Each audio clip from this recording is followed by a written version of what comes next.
everybody, welcome back. If you're new here, hi, I'm Mercury. Welcome to my channel. It's my daily vlog, so whatever I'm up to is what you're gonna see.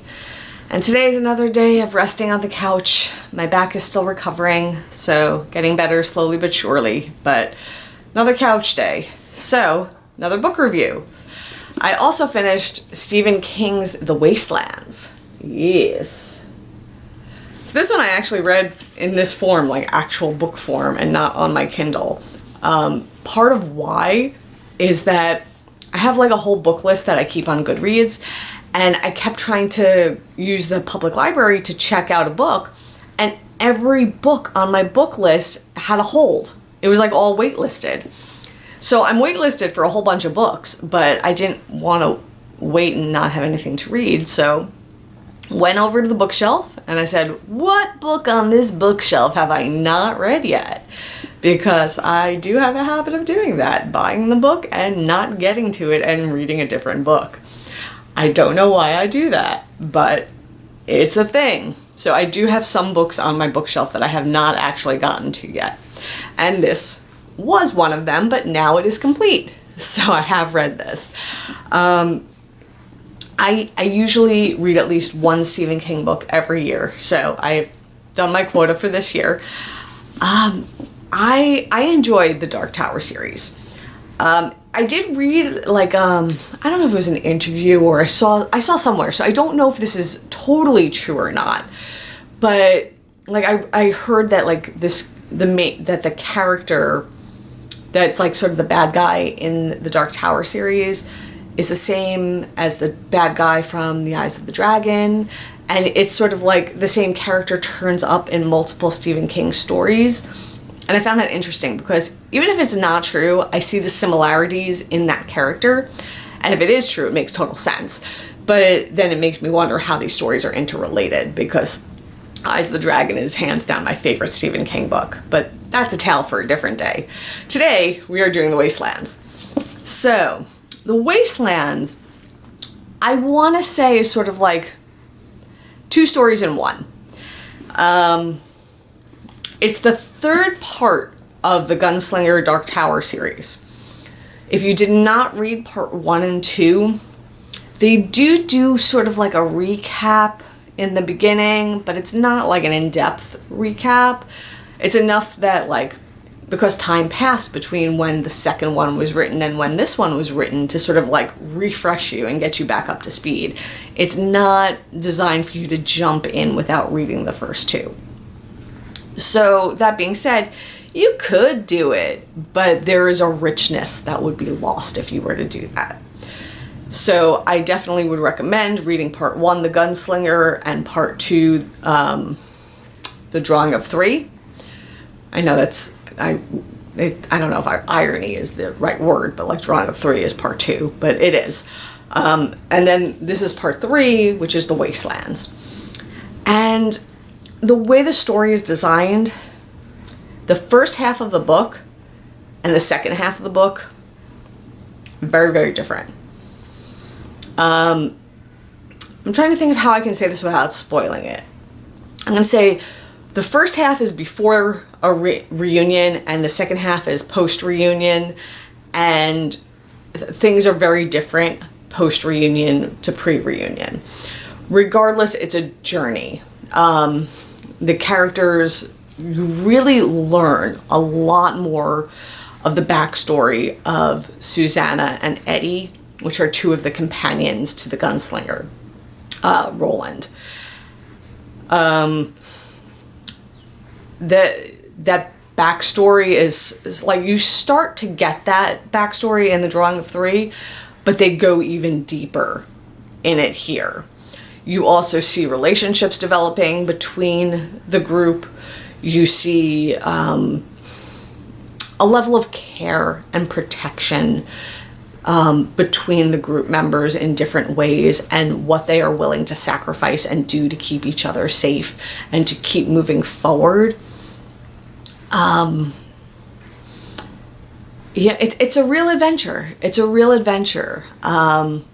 It's got a lot of science fiction elements to it. A It's hard to tell you what the science fiction elements are without giving spoilers, because if you've read it, you know what I mean. If you haven't read it, I really don't want to spoil for you like what's going on.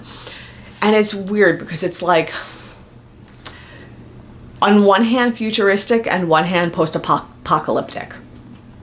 So it's sort of a melding of the two genres, sort of like if a futuristic society broke down and then became post-apocalyptic, that is the world that this book is in and exploring.